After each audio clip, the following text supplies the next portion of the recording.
아무도 모르게 해! 윤서연의 숨이 가빠지며 입술 사이로 흘러나온 말은 비 내리는 새벽 골목의 공기 속으로 스며들었고 강도윤은 그녀를 등에 업은 채 빠르게 걸으면서도 발소리가 무릉덩이에 닿지 않도록 조심했다. 뒤쪽 골목에서 미등이 깜빡이며 다가오는 소리가 들렸고 보안 무전이 끊긴 듯 지지직거리는 잡음만 들리다가 이내 침묵이 찾아왔다. 차는 버리고 뛰자고요. 도윤의 목소리는 낮았지만 단호했고 서연은 그의 등에서 고개를 들어 골목 끝을 바라보며 대답했다. 넘어지면 안 돼. 오늘은 절대. 골목 어귀에 세워진 승합차 트렁크가 덜컥 열리면서 젖은 공기가 비린내처럼 차갑게 미끄러져 들어왔고 도윤은 서연을 조심스럽게 내려놓으며 차 안으로 밀어 넣었다.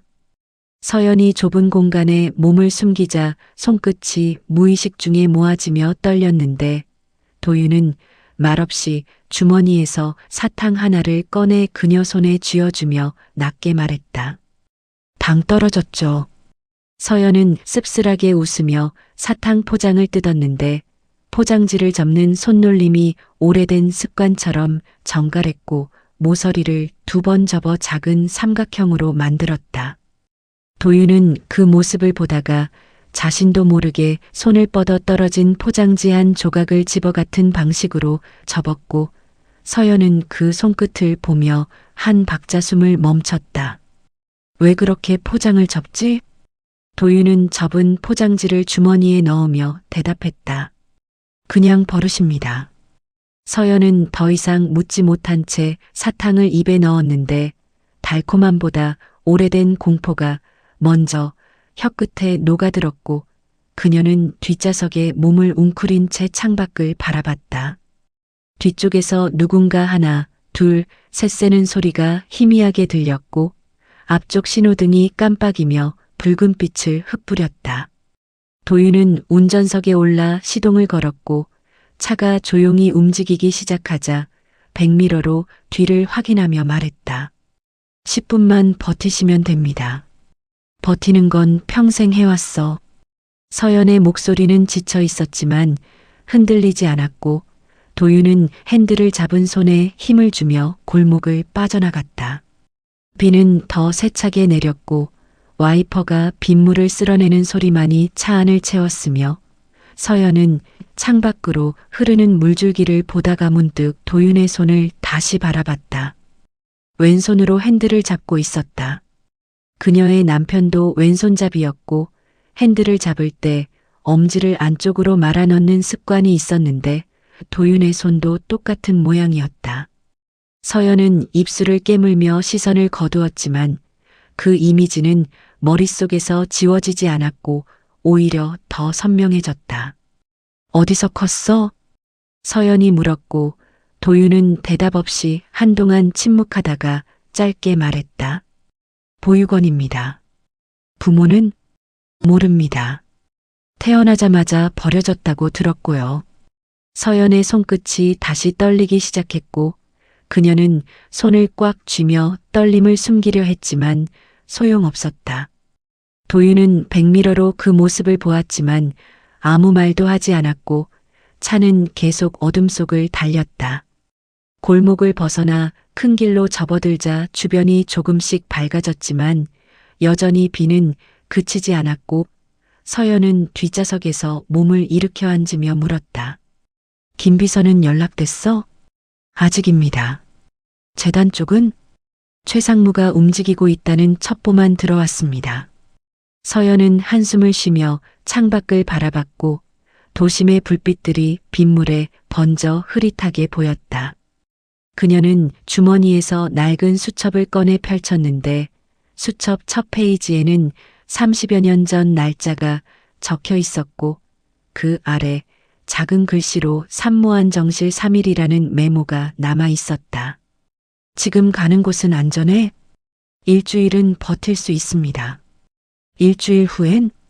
그때는 회장님이 결정하셔야 합니다. 서연은 수첩을 덮으며 쓴웃음을 지었고 도윤에게 말했다. 결정 같은 건 평생 해왔어. 문제는 이번엔 뭘 선택하든 누군가 죽는다는 거지. 그럼 아무도 안 죽는 쪽으로 가면 됩니다. 그런 게 어디 있어? 만들어야죠. 도윤의 목소리는 담담했고 서연은 그 말을 듣고 한참을 침묵하다가 다시 물었다. 너는 왜 나를 지키지? 재단 돈 때문은 아닐 테고. 빚을 갚는 겁니다.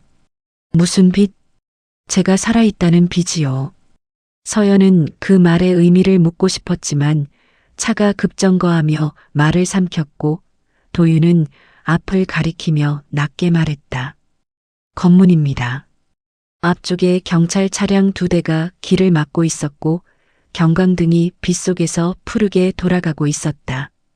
도윤은 핸들을 꺾어 옆길로 빠지려 했지만 그쪽에서도 차 한 대가 나타났고 서연은 뒷좌석에 몸을 숨기며 말했다. 정면 돌파는 위험합니다. 그럼 어쩔 건데? 도윤은 대답 없이 차를 세웠고 창문을 내리며 경찰이 다가오는 걸 기다렸다. 손전등 불빛이 차 안을 비췄고 경찰의 목소리가 들렸다. 면허증 제시해 주십시오. 도윤은 주머니에서 면허증을 꺼내 건넸고 경찰은 면허증을 확인하며 차 안을 다시 비췄다. 뒷좌석에 몸을 숨긴 서연의 어깨 일부가 보였고 경찰이 물었다. 뒤에 누가 타고 있습니까? 어머니십니다. 도윤은 거짓말을 자연스럽게 했고 경찰은 잠시 망설이다가 뒷좌석을 향해 손전등을 비췄다. 서연은 눈을 감은 채 숨을 죽이고 있었고 도윤이 다시 말했다. 편찮으셔서 병원 가는 길입니다. 어디가 아프신데요? 심장이 안 좋으십니다. 경찰은 손전등을 거두며 면허증을 돌려주었고 조심히 가라는 말과 함께 물러났다. 도윤은 창문을 올리고 천천히 차를 출발시켰으며 검문 지점을 지나자마자 속도를 높였다. 서연은 몸을 일으키며 숨을 내쉬었고 도윤에게 물었다. 어머니라고? 그렇게 말하는 게 자연스러웠습니다. 우린 그런 사이 아니야. 압니다. 도윤의 목소리에는 감정이 없었지만 서연은 그 말 속에서 묘한 슬픔을 느꼈고 더 이상 말하지 않았다. 차는 도심을 벗어나 외곽으로 향했고 건물들이 하나씩 사라지며 어둠이 깊어졌다. 한참을 달려 도착한 곳은 낡은 창고 같은 건물이었고 도윤은 차를 세우고 서연을 부축해 건물 안으로 들어갔다. 안은 생각보다 깨끗했지만 냉기가 감돌았고 간이 침대 하나와 책상, 의자만 놓여 있었다. 여기서 며칠 버티셔야 합니다. 도윤이 말했고 서연은 침대에 앉으며 고개를 끄덕였다. 도윤은 가방에서 물과 약을 꺼내 책상 위에 놓았고 서연은 그 모습을 보다가 문득 물었다. 너 내가 오늘 살아남으면 뭘 하고 싶어? 도윤은 잠시 생각하다가 대답했다. 모르겠습니다. 그냥 회장님이 살아계시는 게 목표였으니까요. 그 다음엔 생각해 본 적 없습니다. 서연은 쓸쓸하게 웃으며 침대에 누웠고 천장을 바라보며 중얼거렸다. 나도 마찬가지야. 오늘만 넘기면 내일만 넘기면 하면서 살았는데 정작 끝이 보이니까 아무것도 남은 게 없더라. 도윤은 대답 없이 의자에 앉아 창밖을 바라봤고 비는 여전히 내리고 있었다. 서연은 눈을 감았지만 잠이 오지 않았고 머릿속에서는 도윤의 손끝, 포장 접는 방식, 왼손잡이 습관, 어머니라는 단어가 계속 맴돌았다. 그녀는 30여 년 전을 떠올렸고 산부인과 침대에 누워있던 자신의 모습, 의사가 차갑게 전한 사산입니다라는 말, 그리고 그 이후 평생 안고 살았던 죄책감이 밀려왔다. 눈물이 흘렀지만 소리는 내지 않았고 도윤은 그 모습을 보지 못한 척 창밖만 바라봤다. 이 이야기가 마음에 닿으셨다면 끝까지 함께 해주세요. 구독과 좋아요는 큰 힘이 됩니다. 새벽이 밝아오면서 창고 안으로 희미한 빛이 스며들었고 서연은 침대에서 일어나 창문 쪽을 바라봤다. 비는 그쳤지만 하늘은 여전히 잔뜩 흐렸으며 도윤은 의자에 앉은 채 졸고 있었다. 서연은 조용히 일어나 세면대로 가서 찬물로 얼굴을 씻었는데 거울에 비친 자신의 얼굴이 낯설게 느껴졌다. 눈밑은 거무스름했고 입술은 바짝 말라 있었으며 손을 들어 머리를 쓸어 넘기려는 순간 손끝이 다시 떨리기 시작했다. 또 시작이네. 그녀는 중얼거리며 손을 꽉 쥐었지만 떨림은 멈추지 않았고 오히려 팔 전체로 번져나갔다. 숨을 깊게 들이마시며 진정시키려 했지만 소용없었고 세면대를 붙잡고 서 있는 동안 도윤이 깨어났다. 회장님. 도윤은 일어나 가방에서 무언가를 꺼내며 다가왔고 서연의 손을 살펴보더니 말없이 사탕 하나를 건넸다. 서연은 그 사탕을 보며 물었다. 또 당 떨어진 거야? 증상이 그렇습니다. 언제부터 내 증상을 이렇게 잘 알았지? 도윤은 대답하지 않고 물 한 잔을 따라 함께 건넸으며 서연은 사탕을 입에 넣고 물을 마셨다. 단맛이 혀끝에 퍼지면서 떨림이 조금씩 가라앉았고 그녀는 사탕 포장지를 손에 쥔 채 침대로 돌아가 앉았다.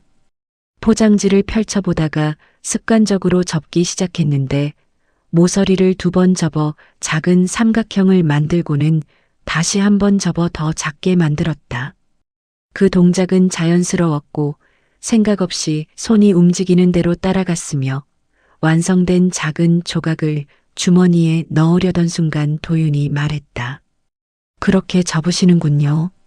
서연은 손을 멈추고 도윤을 바라봤으며 그가 자신의 주머니에서 똑같이 접힌 포장지 몇 개를 꺼내 보여주는 걸 봤다. 크기도 모양도 정확히 같았고 접힌 각도까지 일치했다. 너도 이렇게 접어? 어릴 때부터 그랬습니다.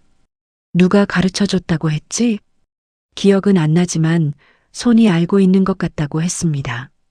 서연은 포장지를 다시 펼쳐보며 입술을 깨물었고 도윤은 그 모습을 보다가 자신의 포장지를 다시 주머니에 넣었다. 침묵이 흘렀고 서연은 천천히 입을 열었다. 내 남편도 이렇게 접었어. 도윤은 고개를 들어 그녀를 바라봤지만 아무 말도 하지 않았고 서연은 계속 말을 이었다. 담배 포장지, 사탕 포장지, 심지어 영수증까지. 뭐든 손에 잡히는 건 다 접었지. 나는 그게 이상했는데 본인은 왜 그러는지 모른다고 했어. 언제 돌아가셨습니까? 35년 전. 교통사고였어. 도윤은 고개를 끄덕이며 창문 쪽으로 걸어갔고 서연은 그의 뒷모습을 보며 물었다. 너는 몇 살이야? 36입니다. 태어난 해는? 정확히는 모릅니다. 보육원 기록상으론 1988년생이라고 되어 있지만 실제론 그보다 이를 수도 있다고 들었습니다. 서연의 손끝이 다시 떨리기 시작했고 그녀는 주먹을 쥐며 떨림을 숨기려 했지만 목소리는 이미 흔들리고 있었다. 보육원에선 어떻게 지냈어? 그냥 그렇게 지냈습니다. 부모 찾으려고 한 적은? 어릴 땐 했습니다. 크고 나선 의미 없다는 걸 알았고요. 서연은 더 이상 묻지 못하고 고개를 숙였으며 도윤은 여전히 창밖을 바라보고 있었다. 그때 도윤의 휴대폰이 울렸고 그는 전화를 받으며 낮게 말했다. 김 비서님. 전화 너머로 김 비서의 목소리가 들렸고 도윤은 짧게 대답하며 통화를 이어갔다. 서연은 그 대화를 들으려 귀를 기울였지만 도윤은 자리를 옮겨 구석으로 가서 통화했으며 몇 분 후 전화를 끊고 돌아왔다. 상황이 어때? 서연이 물었고 도윤은 심각한 표정으로 대답했다. 재단 본사에 감사팀이 들어갔습니다. 언제? 오늘 새벽 6시. 장부 전체를 압수수색 중이라고 합니다. 서연은 자리에서 일어나며 책상 위에 놓인 수첩을 집어들었고 페이지를 빠르게 넘기며 뭔가를 확인했다. 최상무 쪽에서 움직인 거야? 그렇게 봐야 할 것 같습니다. 김 비서님 말로는 내부 고발 형식으로 들어온 거라고 하는데 고발 내용이 회장님 비자금 조성 의혹이라고 합니다. 비자금? 서연은 비웃으며 수첩을 덮었고 도윤에게 말했다. 내가 비자금을 만들 이유가 뭐가 있어. 재단 돈은 내 돈이나 마찬가지인데. 하지만 장부상으론 구분돼 있습니다. 최상무가 그걸 악용한 것 같습니다. 서연은 의자에 앉으며 한숨을 쉬었고 손으로 이마를 짚으며 생각에 잠겼다. 도윤은 그녀 옆에 서서 말을 이었다. 김 비서님이 최대한 시간을 벌겠다고 했습니다. 하지만 일주일 이상은 어려울 거라고요. 일주일이면 충분해. 무엇을 하실 겁니까? 서연은 고개를 들어 도윤을 바라보며 말했다. 증거를 찾는 거지.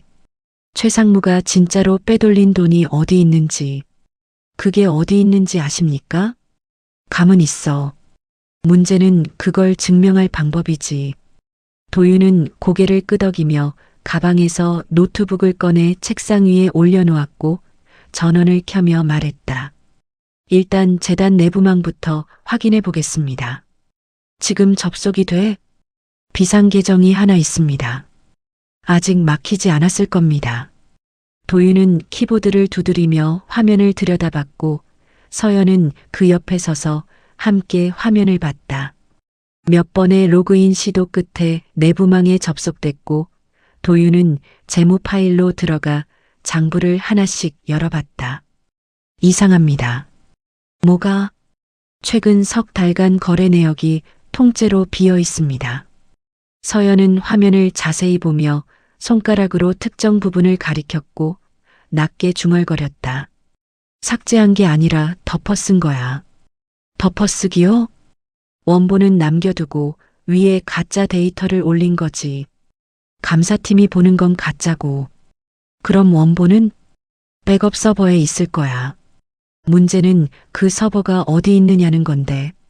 도윤은 계속 키보드를 두드리며 백업 서버 위치를 추적했고 서연은 휴대폰을 꺼내 김 비서에게 문자를 보냈다. 답장은 금방 왔고 내용은 짧았다. 최상무 사무실, 개인 서버. 서연은 문자를 도윤에게 보여줬고 도윤은 화면에서 눈을 떼지 않은 채 말했다. 들어가야 합니다. 지금 재단 본사엔 감사팀이 득실거리는데 그래서 오히려 지금이 기회입니다. 모두 장부에만 집중하고 있을 테니까요. 서연은 잠시 생각하다가 고개를 끄덕였고 일어나며 말했다.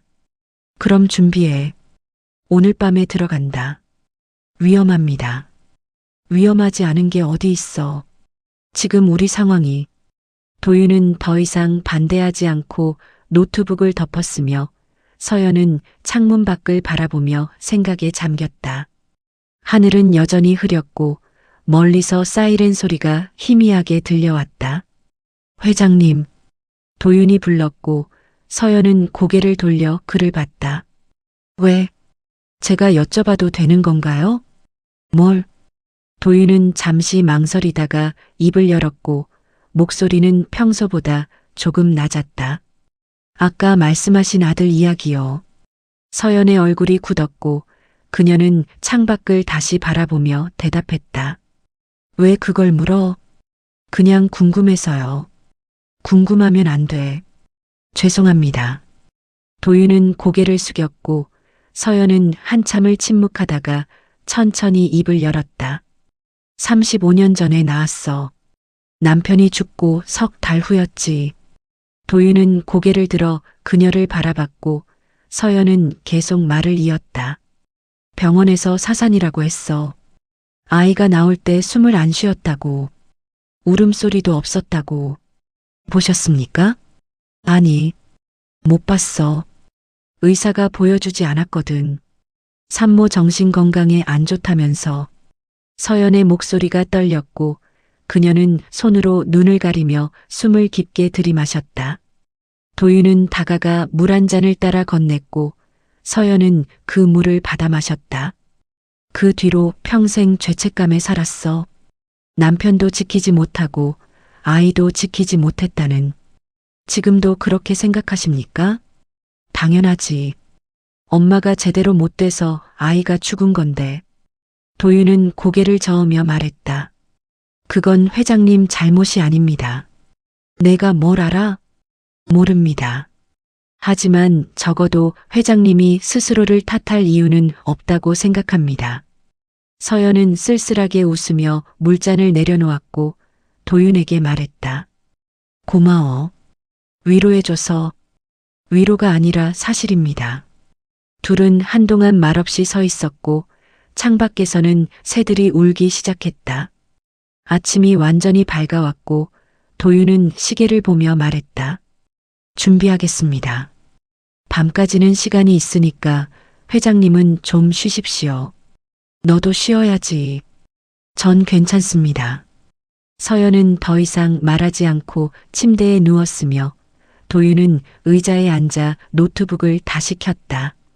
키보드 두드리는 소리만이 조용히 울렸고 서연은 천장을 바라보며 눈을 감았다. 머릿속에서는 사탕 포장지가 계속 떠올랐고 도윤의 손끝, 남편의 손끝이 겹쳐 보였으며 그 모든 게 우연이라고 생각하기엔 너무 많은 일치였다. 그녀는 눈을 뜨고 도윤의 뒷모습을 바라봤고 그가 왼손으로 마우스를 잡고 있는 걸 다시 확인했다. 왼손잡이구나.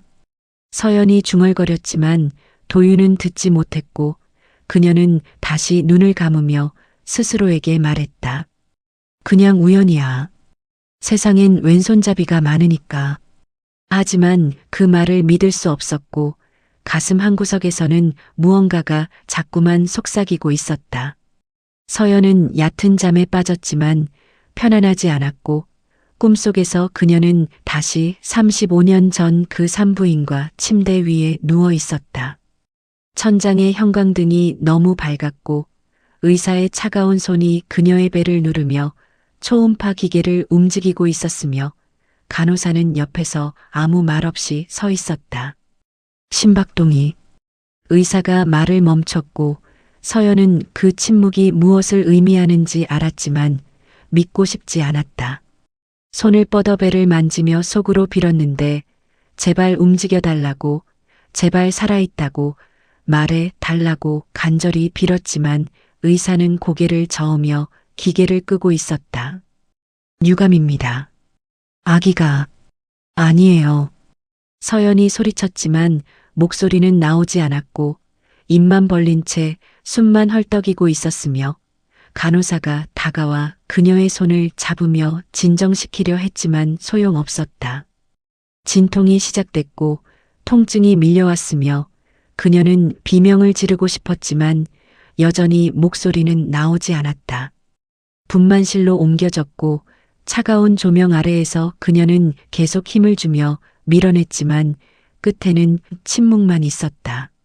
아기 울음소리가 들려야 할 순간에 아무 소리도 없었고 의사가 뭔가를 천으로 감싸들고 사라졌으며 간호사는 그녀의 이마를 닦아주며 괜찮다고 반복했지만 아무것도 괜찮지 않았다. 보여주세요. 서연이 말했지만 의사는 고개를 저었고 산모가 보는 건 정신건강에 좋지 않다며 단호하게 거절했다. 서연은 울음을 터뜨렸지만 눈물도 소리도 제대로 나오지 않았으며 그저 가슴이 찢어지는 것 같은 고통만 느껴졌다. 아기는 어디 있어요? 처리했습니다. 처리요? 화장했습니다. 산모님 동의 없이 진행한 것에 대해선 양해 부탁드립니다. 규정상 그렇게 해야 해서요. 서연은 소리치고 싶었지만 목이 메어 아무 말도 나오지 않았고 그녀는 침대에서 일어나려 했지만 몸이 움직이지 않았으며 그 순간 누군가 그녀의 어깨를 흔들었다. 회장님. 도윤의 목소리였고 서연은 눈을 떴다. 땀이 얼굴에 흘러내리고 있었으며 숨이 가빴고 심장이 빠르게 뛰고 있었다. 도윤은 그녀 옆에 무릎을 꿇고 앉아 걱정스러운 표정으로 바라보고 있었으며 물 한 잔을 건네주었다. 악몽 꾸셨습니까? 서연은 고개를 끄덕이며 물을 받아 마셨고 손이 떨려 물이 조금 흘렀다. 도윤은 수건을 가져와 그녀의 얼굴을 닦아주었는데 그 손길이 조심스러웠고 서연은 그 온기에 약간의 안정을 찾으며 숨을 고르기 시작했다. 몇 시야? 오후 4시입니다. 6시간 정도 주무셨습니다. 그렇게 잤어? 중간에 계속 뒤척이셨습니다. 깨우지 않은 게 맞는지 모르겠습니다. 서연은 침대에서 일어나 앉으며 손으로 머리를 쓸어 넘겼고 여전히 꿈의 잔상이 머릿속에 남아 있어서 기분이 좋지 않았다. 도윤은 다시 물을 따라주며 옆에 앉았고 잠시 침묵이 흐른 뒤 조심스럽게 물었다. 무슨 꿈이셨습니까? 옛날 일. 아드님 일이십니까? 서연은 고개를 끄덕이며 물잔을 내려놓았고 손으로 눈을 감싸쥐었다. 도윤은 더 이상 묻지 않고 가만히 앉아 있었으며 서연은 한참을 그렇게 있다가 천천히 입을 열었다. 자꾸 그때가 생각나. 왜 이렇게 자주 꿈에 나오는지 모르겠어. 오래 묻어두신 기억이라 그런 것 같습니다. 그런가. 서연은 자리에서 일어나 세면대로 가서 다시 얼굴을 씻었고 거울을 보며 자신의 모습을 확인했다. 눈가에 주름이 깊어 보였고 입가는 굳어 있었으며 전체적으로 지친 얼굴이었다. 그녀는 수건으로 물기를 닦으며 돌아섰는데 도윤이 책상 위에서 뭔가를 만지작거리고 있는 게 보였다. 뭐 하는 거야? 아, 죄송합니다.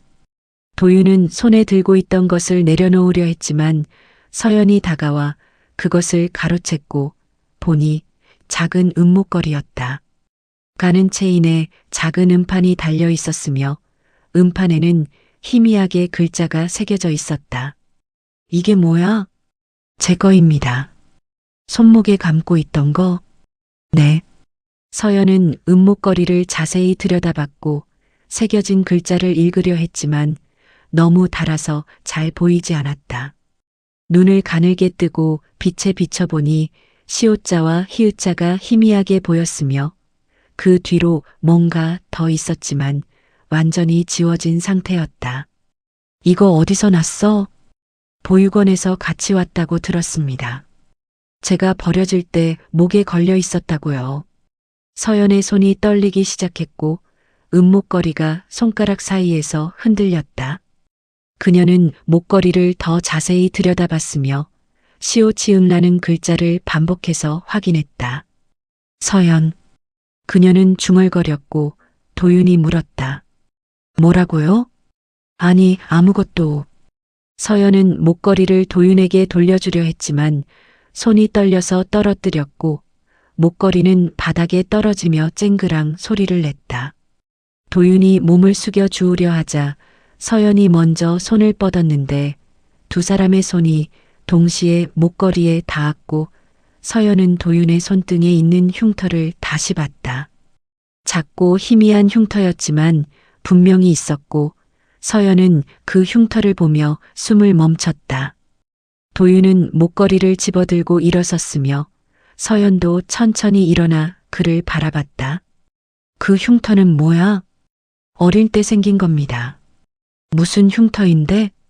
수술 자국이라고 들었습니다. 무슨 수술? 도윤은 잠시 망설이다가 대답했고 목소리는 평소보다 조금 작았다. 탯줄 관련 수술이었다고 합니다. 태어날 때 문제가 있었다고요. 서연은 뒤로 물러나 벽에 등을 기댔고 다리에 힘이 빠지는 느낌이었다. 도윤이 다가와 부축하려 했지만 그녀는 손을 저으며 거절했으며 스스로 균형을 잡고 서서 말했다. 나 혼자 있고 싶어. 회장님, 나가 있어. 잠깐만.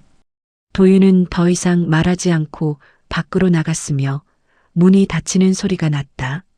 서연은 그 자리에 주저앉으며 손으로 얼굴을 감쌌고 숨을 크게 들이마셨다가 천천히 내쉬었다. 시옷지음 나는 글자, 탯줄 수술 흉터, 왼손잡이, 사탕 포장 접는 습관. 모든 게 우연이라고 하기엔 너무 많았고 서연은 고개를 저으며 스스로에게 말했다. 말도 안 돼. 죽었다고 했어. 의사가 직접 말했잖아. 하지만 의심은 계속 커졌고 그녀는 주머니에서 휴대폰을 꺼내 옛날 연락처를 뒤지기 시작했다. 35년 전 산부인과 이름을 검색했지만 이미 폐업한 지 오래였고 다른 병원으로 바뀌어 있었다. 당시 담당 의사 이름을 기억해냈는데 박 원장이라는 사람이었고 그 이름으로 검색하자 몇 개의 기사가 나왔다. 은퇴한 산부인과 전문의, 해외 봉사 활동 중. 기사는 10년 전 것이었고 최근 소식은 찾을 수 없었다. 서연은 전화번호를 찾으려 했지만 공개된 정보가 없었으며 그녀는 한숨을 쉬며 휴대폰을 내려놓았다. 문이 열리며 도윤이 들어왔고 그는 서연이 바닥에 앉아 있는 걸 보고 다가와 물었다. 괜찮으십니까? 응. 거짓말 같습니다. 서연은 쓴웃음을 지으며 고개를 들어 그를 바라봤고 입을 열었다. 너 태어난 병원 이름 알아? 모릅니다. 보육원에서도 그 정보는 주지 않았습니다. 왜? 개인정보 보호 때문이라고 했습니다. 서연은 자리에서 일어나며 책상으로 가서 수첩을 펼쳤고 35년 전 날짜가 적힌 페이지를 찾았다. 거기엔 병원 이름과 주소, 담당 의사 이름까지 적혀 있었으며 그녀는 그 페이지를 사진으로 찍어 도윤에게 보여주었다. 이 병원, 이 의사 찾아줄 수 있어? 도윤은 사진을 보며 고개를 끄덕였고 노트북을 켜서 검색을 시작했다. 몇 분 후 그가 말했다. 병원은 이미 없습니다. 20년 전에 폐업했고요. 의사는? 박 원장. 현재 70세. 은퇴 후 해외 봉사활동을 했다는 기록이 있지만 최근 5년간은 기록이 없습니다. 어디 사는지는 확인해 보겠습니다. 도윤은 계속 키보드를 두드렸고 여러 데이터베이스를 검색하며 정보를 찾았다. 서연은 그 옆에 서서 화면을 보며 기다렸는데 손끝은 여전히 떨리고 있었고 가슴은 빠르게 뛰고 있었다. 찾았습니다. 어디야? 경기도 가평. 작은 요양원에 계신다고 나옵니다. 서연은 그 주소를 메모하며 말했다. 내일 가자. 위험합니다. 지금 재단 쪽에서 계속 추적하고 있는데요. 상관없어. 이거 확인 안 하면 미쳐버릴 것 같아. 도윤은 서연의 얼굴을 보며 잠시 고민하다가 고개를 끄덕였고 노트북을 덮으며 말했다. 알겠습니다. 내일 새벽에 출발하겠습니다. 고마워. 하지만 조건이 있습니다. 뭔데? 오늘 밤 재단 본사 침투는 제가 혼자 합니다. 서연은 고개를 저으며 반대했고 단호한 목소리로 말했다. 안 돼. 나도 가야 해. 너무 위험합니다. 나 혼자 두는 게 더 위험해. 여기서 가만히 기다리다간 정말 미칠 것 같으니까.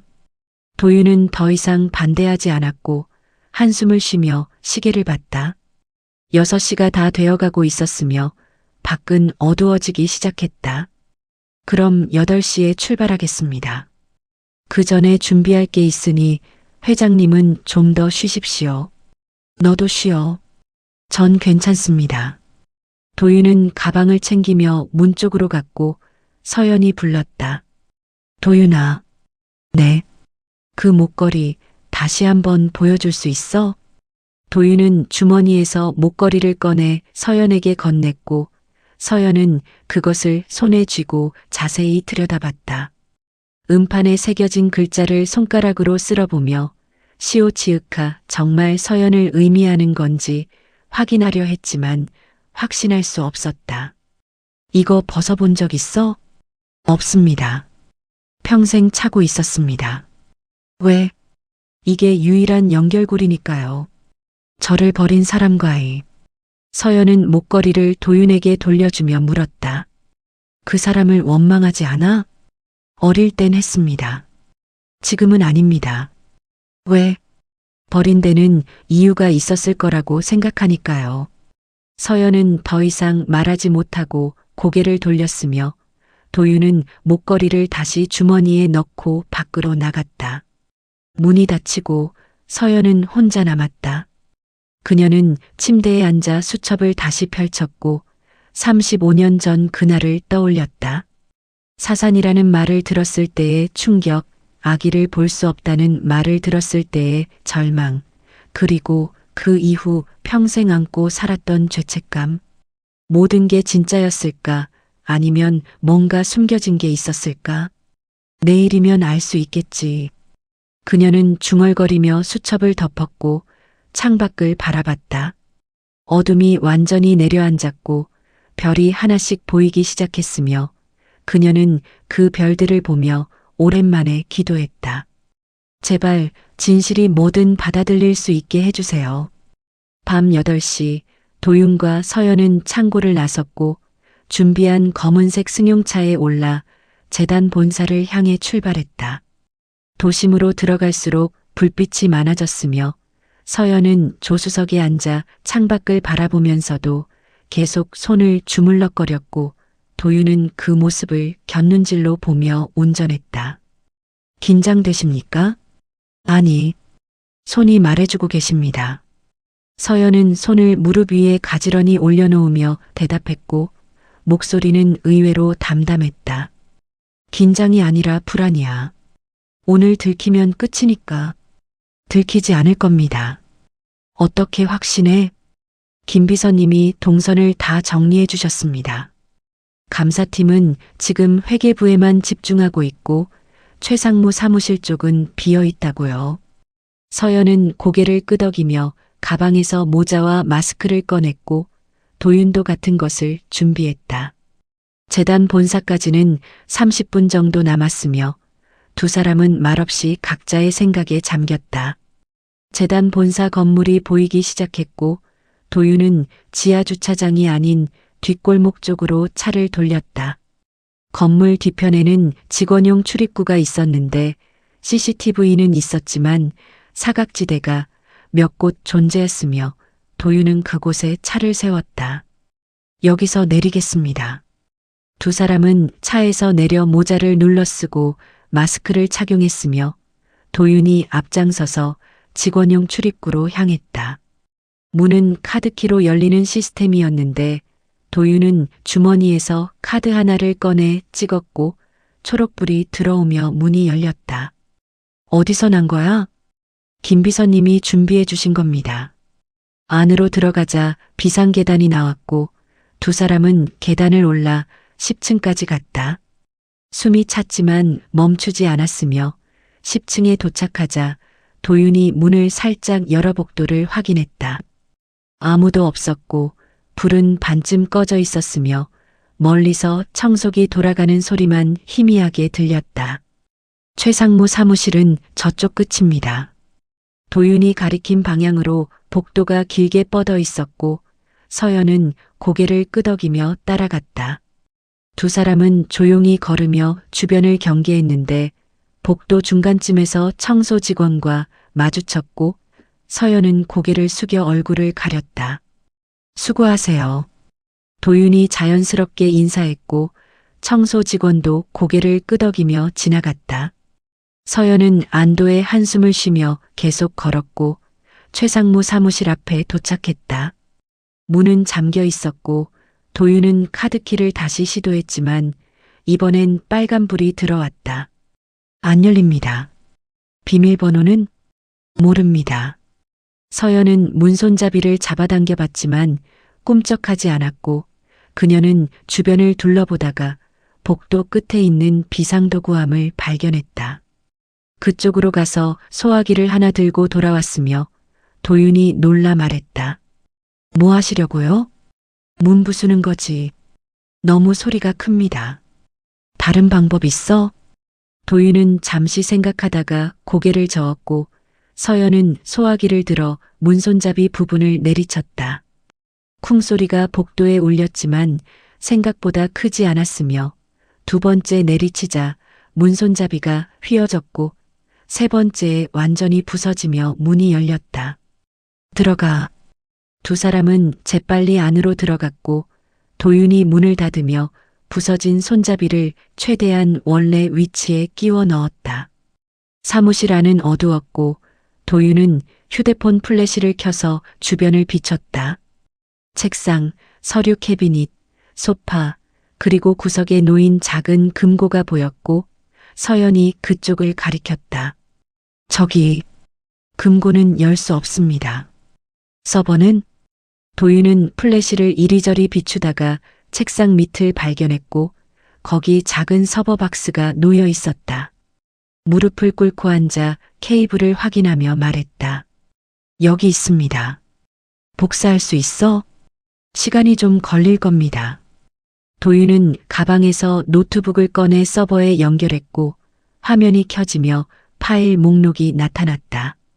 수백 개의 파일이 있었으며 도윤은 전체 복사를 시작했다. 진행률 표시가 나타났고 예상 시간은 15분이었다. 15분이나? 용량이 큽니다. 서연은 한숨을 쉬며 문 쪽을 바라봤고 혹시 누가 올까봐 귀를 기울였다. 도윤은 노트북 앞에 앉아 진행 상황을 지켜봤으며 서연은 사무실을 둘러보기 시작했다. 책상 위에는 서류들이 정리돼 있었고 그녀는 그중 몇 개를 펼쳐봤다. 재무보고서, 계약서, 회의록 등이었는데 대부분 일상적인 내용이었지만 한 서류가 눈에 띄었다. 제목은 비상대응 매뉴얼이었고 내용을 읽어내려가자 회장 부재 시 권한 위임 조항이 있었다. 이게 뭐야? 서연이 중얼거리며 서류를 자세히 봤는데 거기엔 회장이 사망하거나 의식불명 상태일 경우 최상무가 임시 대표 권한을 갖는다는 내용이 적혀 있었고 하단에는 이사회 멤버들의 서명이 있었다. 도윤아. 네. 이거 봐. 도윤이 일어나 서류를 보더니 표정이 굳어졌고 낮게 말했다. 이건 쿠데타 준비입니다. 내가 죽거나 쓰러지길 기다리고 있었던 거네. 아니면 만들려고 했을 수도 있습니다. 서연은 서류를 접어 주머니에 넣으며 물었다. 복사는 얼마나 남았어? 아직 10분 남았습니다. 그때 복도에서 발소리가 들렸고 두 사람은 동시에 문 쪽을 바라봤다. 발소리는 점점 가까워졌으며 누군가 이쪽으로 오고 있었다. 도윤은 노트북을 서둘러 덮으려 했지만 서연이 손을 저으며 막았다. 계속해. 내가 막을게. 회장님, 조용히 해. 서연은 문 옆으로 가서 몸을 숨겼고 도윤은 책상 밑으로 들어가 노트북을 끌어안았다. 발소리가 문 앞에서 멈췄고 손잡이를 돌리는 소리가 났지만 부서진 상태라 열리지 않았다. 이상한데. 남자 목소리였고 경비원 같았다. 그는 다시 손잡이를 돌려봤지만 여전히 안 열렸으며 무전기를 꺼내 누군가에게 연락하기 시작했다. 여기 10층인데요. 최상무 사무실 문이 고장 난 것 같습니다. 무전기 너머로 답변이 들렸고 경비원은 알겠다며 무전을 끊었다. 발소리가 멀어지기 시작했지만 완전히 사라지지는 않았으며 복도 어딘가에서 멈춰섰다.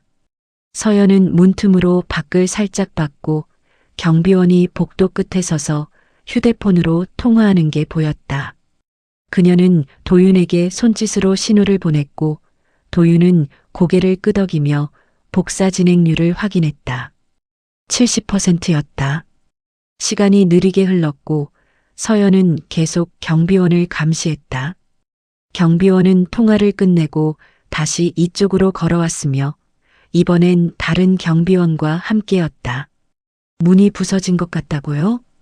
네, 손잡이가 이상합니다. 두 경비원이 문 앞에 섰고 한 명이 손잡이를 만지작거렸다. 서연은 숨을 죽이며 몸을 더 숨겼고 도윤은 책상 밑에서 노트북을 안은 채 움직이지 않았다. 확실히 부서졌네. 누가 이런 짓을 했지? 모르겠습니다. CCTV 확인해 봐야 할 것 같은데요. 일단 안 들어가 봐야겠어. 경비원 한 명이 어깨로 문을 밀었고 문이 삐걱거리며 조금 열렸다. 서연은 재빨리 소파 뒤로 몸을 숨겼으며 도윤은 책상 밑에서 더 깊숙이 들어갔다. 경비원이 안으로 들어와 플래시를 켜고 주변을 비췄는데 빛이 책상을 지나고 소파를 지나며 벽을 훑쳤다. 서연은 소파 뒤에서 숨을 참으며 기다렸고 도윤은 책상 밑에서 노트북 화면을 손으로 가렸다. 아무도 없는 것 같은데 문만 부서진 거면 이상하지 않아요? 그러게 뭘 훔쳐간 것 같지도 않고. 경비원은 한 바퀴 더 둘러보더니 밖으로 나갔고 다른 경비원에게 말했다.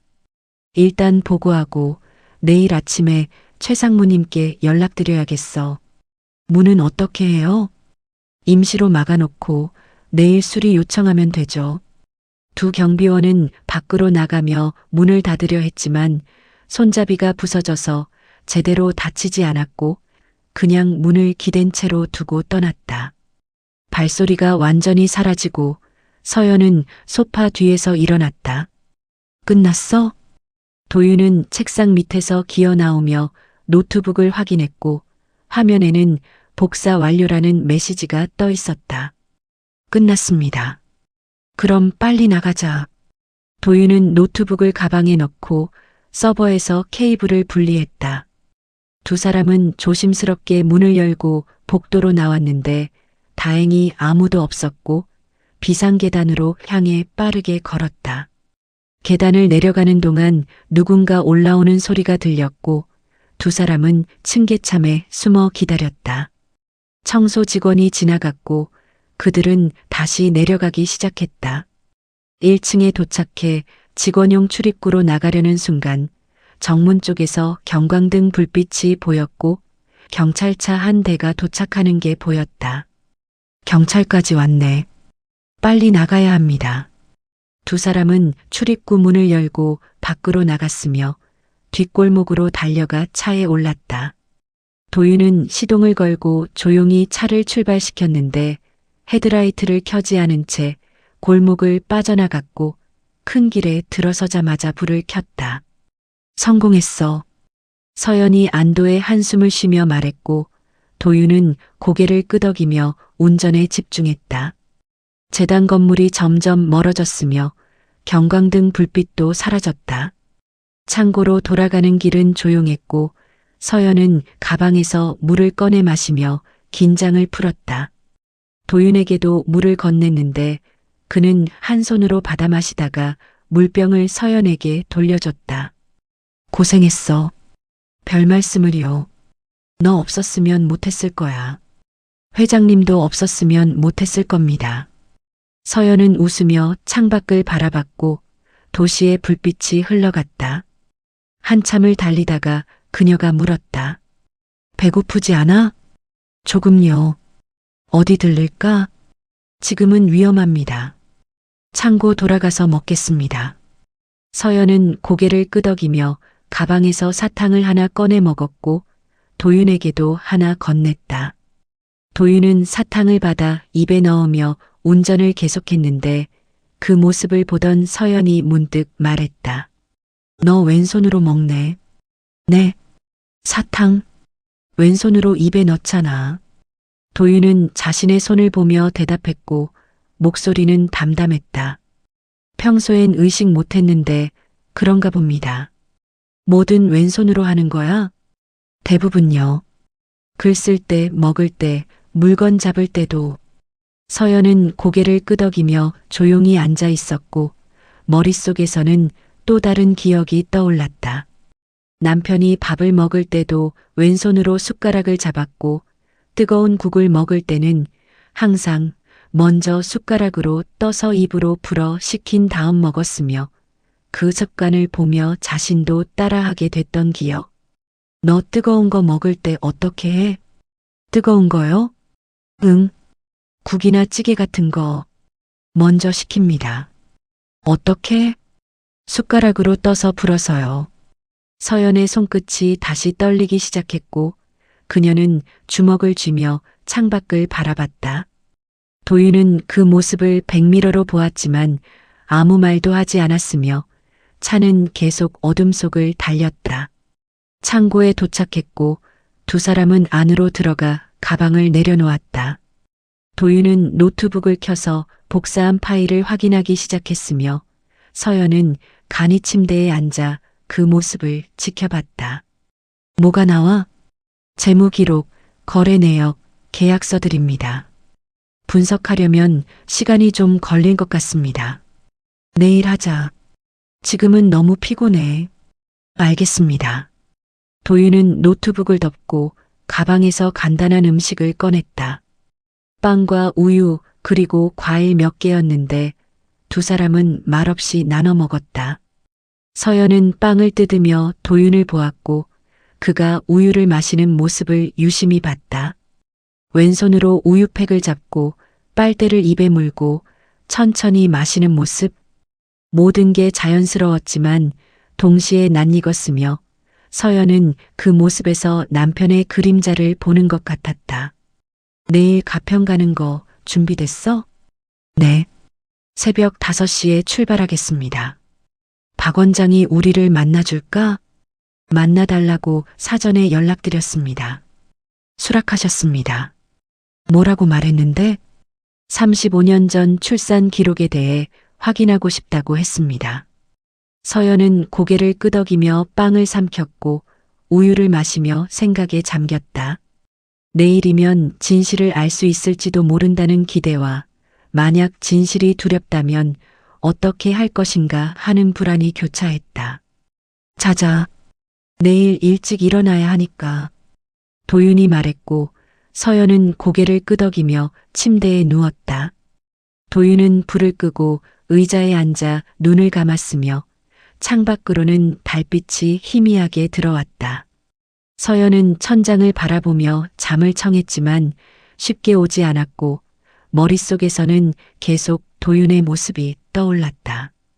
왼손잡이 사탕 포장 접는 습관, 은목걸이, 탯줄 흉터, 뜨거운 것을 식히는 습관. 모든 것이 하나로 연결되는 것 같으면서도 확신할 수 없었다. 제발. 그녀는 중얼거렸고 눈을 감았다. 제발 내가 생각하는 그게 맞길. 새벽 5시 알람이 울렸고 서연은 거의 잠들지 못한 채로 일어났다. 도윤은 이미 깨어 있었으며 가방을 챙기고 있었고 서연은 세면대에서 찬물로 얼굴을 씻으며 거울 속 자신을 봤다.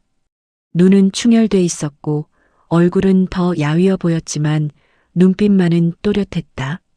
준비됐습니까? 도윤이 물었고 서연은 고개를 끄덕이며 외투를 걸쳤다. 두 사람은 차에 올라 가평을 향해 출발했으며 도로는 한산했고 하늘은 서서히 밝아지기 시작했다. 1시간 반을 달려 가평에 도착했고 내비게이션이 안내하는 대로 산속 작은 요양원 앞에 차를 세웠다. 건물은 오래됐지만 깨끗하게 관리되고 있었으며 정원에는 아침 햇살을 받는 꽃들이 피어 있었다. 여기가 맞아? 네. 박 원장님이 계신다는 곳입니다.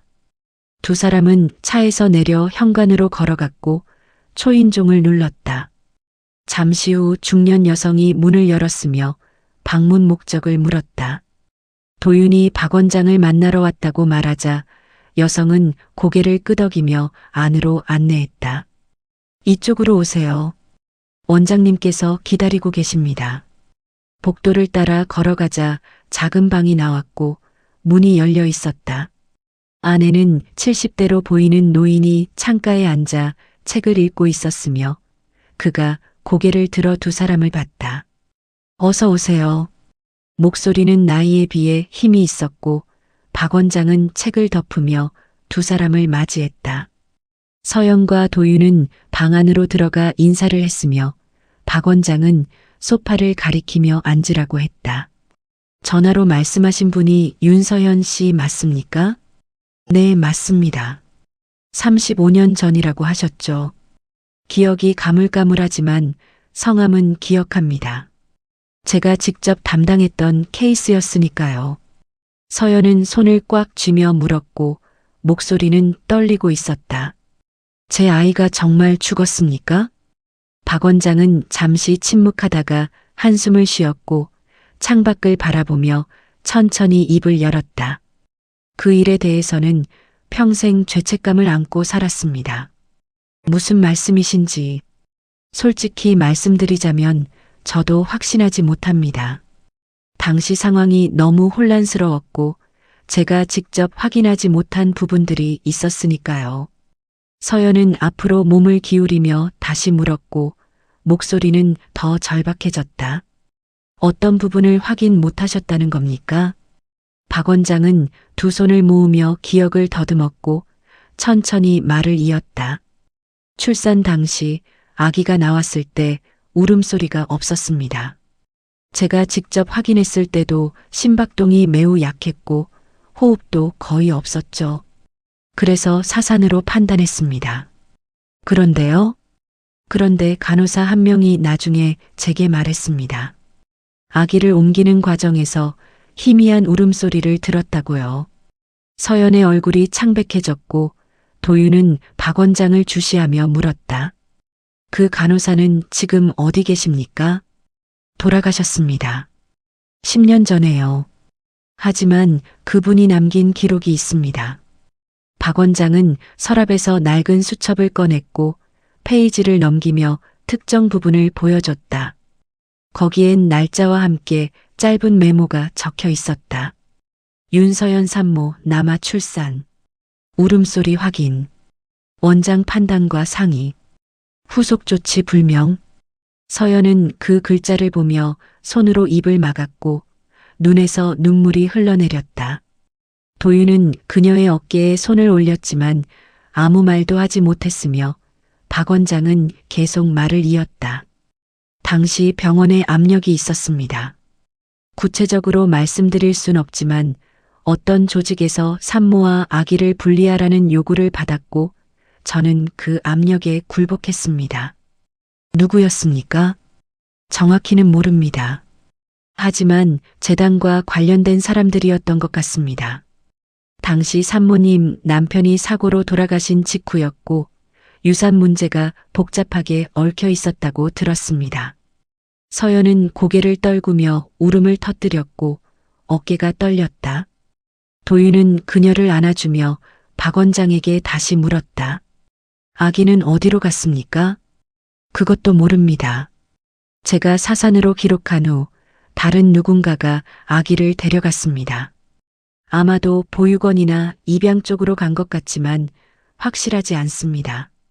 기록은 남아 있습니까? 병원 기록은 모두 소각됐습니다. 폐업할 때요. 하지만 제 개인 기록은 남아 있습니다.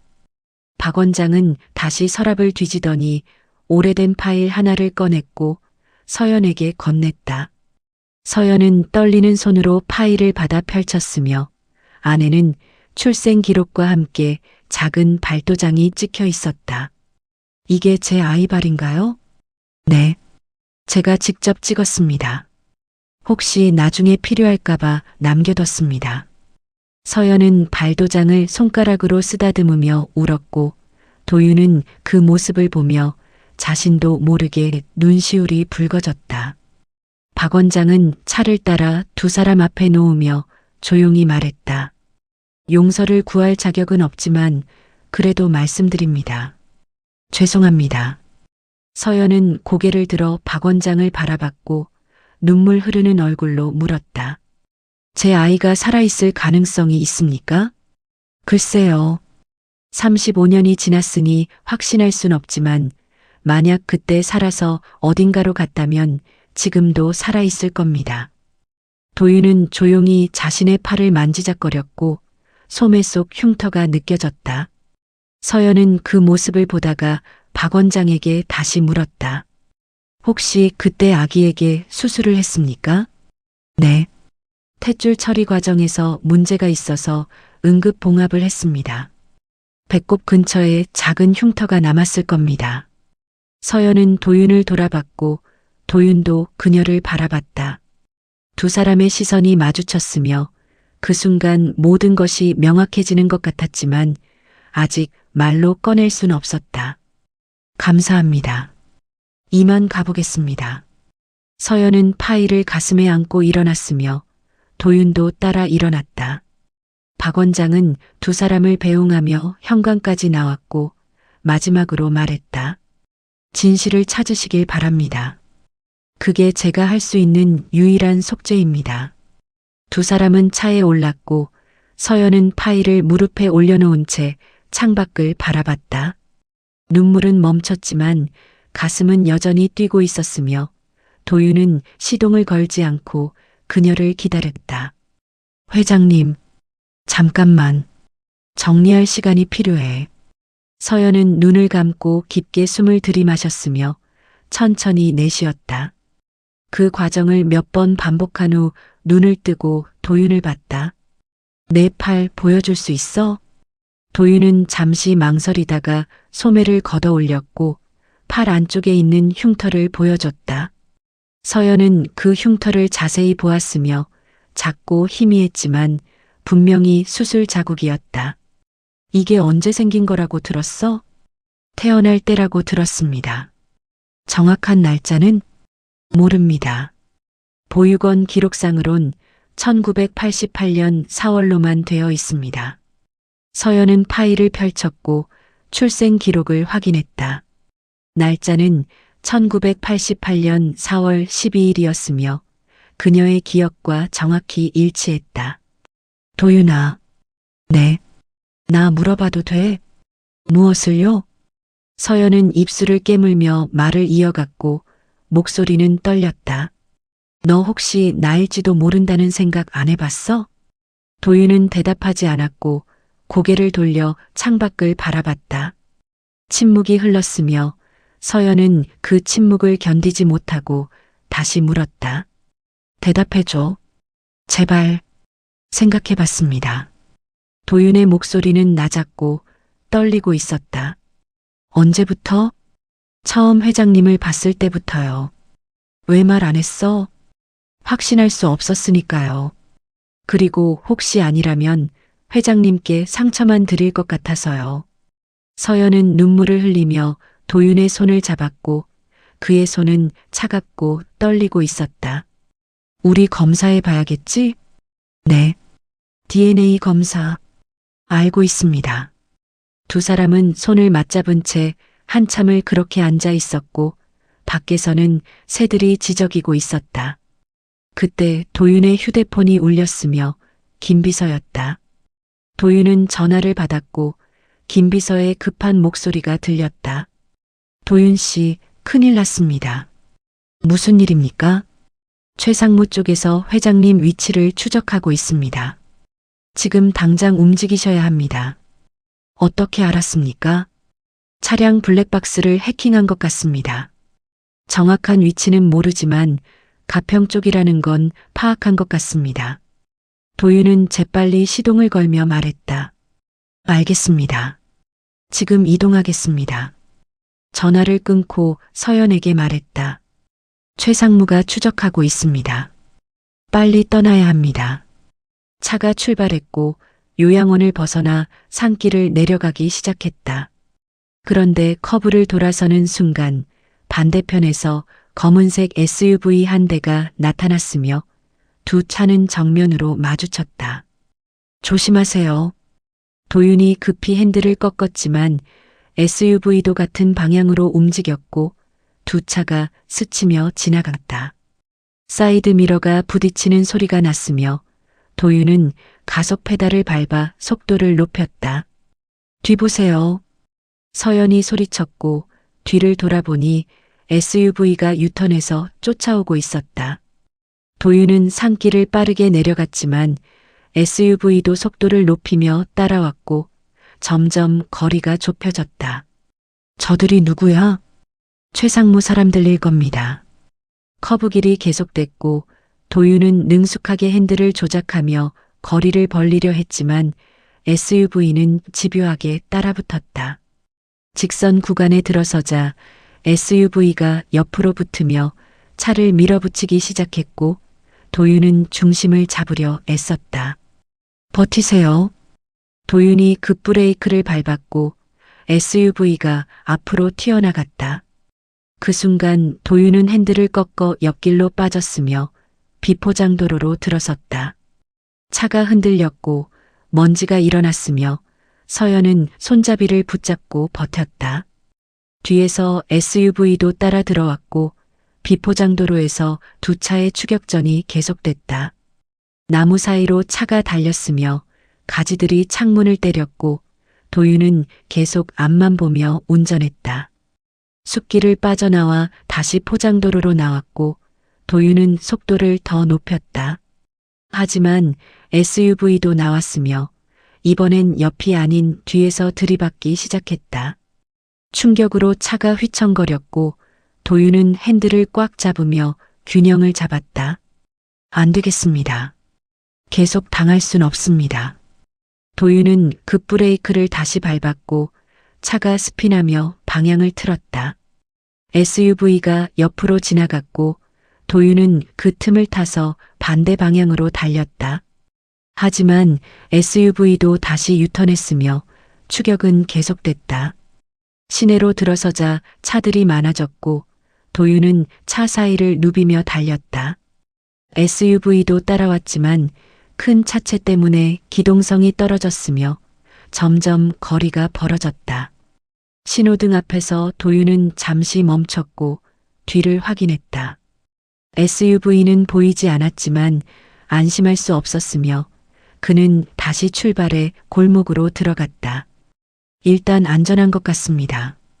도윤이 말했고 서연은 가슴을 쓸어내리며 안도의 한숨을 쉬었다. 하지만 그 순간 골목 끝에서 SUV가 다시 나타났으며 정면으로 돌진해 왔다. 안 돼. 도윤은 급히 핸들을 꺾었지만 골목이 좁아서 피할 곳이 없었고 두 차가 정면 충돌했다. 충격음과 함께 유리가 깨지는 소리가 났으며 에어백이 터져 나왔다. 도윤은 에어백을 밀어내며 서연을 확인했고 그녀는 정신을 잃지 않았지만 이마에서 피가 흘러내리고 있었다. 회장님, 괜찮아. 너는? 도윤은 자신의 몸을 확인했고 팔에서 피가 나고 있었다. 소매가 찢어졌으며 흉터 위로 새로운 상처가 생겼고 피가 흘러내렸다. 서연은 그 상처를 보며 손수건을 꺼내 감아주려 했지만 도윤은 고개를 저으며 말했다. 저는 괜찮습니다. 빨리 나가야 합니다. SUV에서 사람들이 내렸고 3명이었다. 도윤은 서연을 부축해 차에서 내렸으며 반대편 골목으로 뛰기 시작했다. 뒤에서 발소리가 따라왔고 고함이 들렸다. 거기서 두 사람은 멈추지 않고 계속 뛰었으며 골목을 빠져나와 큰 길로 나왔다. 택시 한 대가 지나가고 있었고 도윤은 손을 들어세웠다. 택시가 멈췄고 두 사람은 재빨리 올라탔다. 빨리 가주세요. 기사는 놀라 두 사람을 봤지만 질문하지 않고 출발했으며 택시는 빠르게 멀어졌다. 뒤에서 SUV 사람들이 쫓아왔지만 이미 늦었고 택시는 시내 속으로 사라졌다. 서연은 도윤의 팔을 다시 확인했고 피가 계속 흐르고 있었다. 손수건으로 꽉 감았으며 도윤은 아파하지 않고 창밖만 바라봤다. 괜찮아? 네. 거짓말. 정말 괜찮습니다.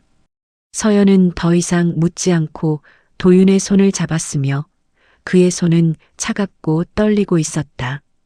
택시는 계속 달렸고 두 사람은 말없이 앉아 있었다. 택시는 서울 외곽의 작은 병원 앞에 멈췄고 서연은 도윤을 부축해 응급실로 들어갔다. 간호사가 다가와 상처를 확인하더니 치료실로 안내했으며 의사가 와서 도윤의 팔을 소독하고 꿰매기 시작했다. 깊진 않지만 봉합은 필요합니다. 꽤 아플 텐데 괜찮으시겠어요? 네. 도윤은 인상 하나 찌푸리지 않고 가만히 앉아 있었고 서연은 그 옆에서 그의 손을 잡았다. 바늘이 피부를 뚫고 들어가는 순간에도 도윤은 눈 하나 깜빡이지 않았으며 서연은 그 모습을 보며 가슴이 아팠다. 다 됐습니다. 일주일 후에 실밥 빼러 오세요. 의사가 말했고 도윤은 고개를 끄덕이며 자리에서 일어났다. 서연도 이마 상처를 간단히 치료받았으며 두 사람은 병원을 나와 근처 작은 모텔로 갔다. 방에 들어가자 도윤은 침대에 앉으며 한숨을 쉬었고 서연은 물을 떠다 건넸다.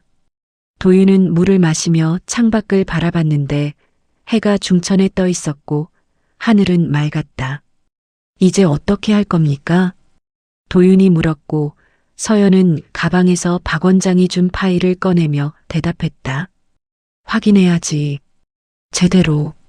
DNA 검사 말씀이십니까? 응. 그거 말고는 방법이 없어. 도윤은 고개를 끄덕이며 자신의 팔을 내려다봤고 붕대로 감긴 부분을 만지작거렸다.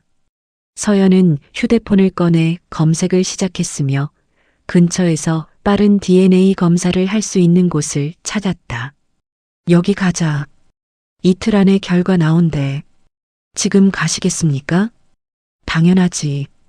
이거 확인 안 하면 나 진짜 미쳐. 두 사람은 다시 밖으로 나갔고 택시를 타고 검사센터로 향했다. 센터는 생각보다 작았지만 깨끗했으며 직원이 친절하게 안내했다. 모자 관계 확인이시죠? 네. 신분증하고 검체만 있으면 됩니다. 구강 상피세포 채취하겠습니다.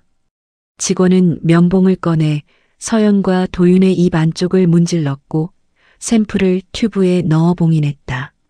서류를 작성하고 비용을 지불했으며 직원이 말했다. 이틀 후 오후에 결과 나옵니다. 전화로 먼저 연락드리고요. 직접 올게요. 알겠습니다. 센터를 나와 다시 모텔로 돌아왔고 두 사람은 각자의 침대에 앉아 침묵했다. 이틀이라는 시간이 너무 길게 느껴졌으며 서연은 계속 휴대폰을 확인했지만 아무 연락도 없었다. 배고프지 않아? 서연이 물었고 도윤은 고개를 저었다. 식욕이 없습니다. 나도. 근데 먹어야지. 서연은 근처 편의점에서 간단한 음식을 사왔고 두 사람은 말없이 나눠 먹었다.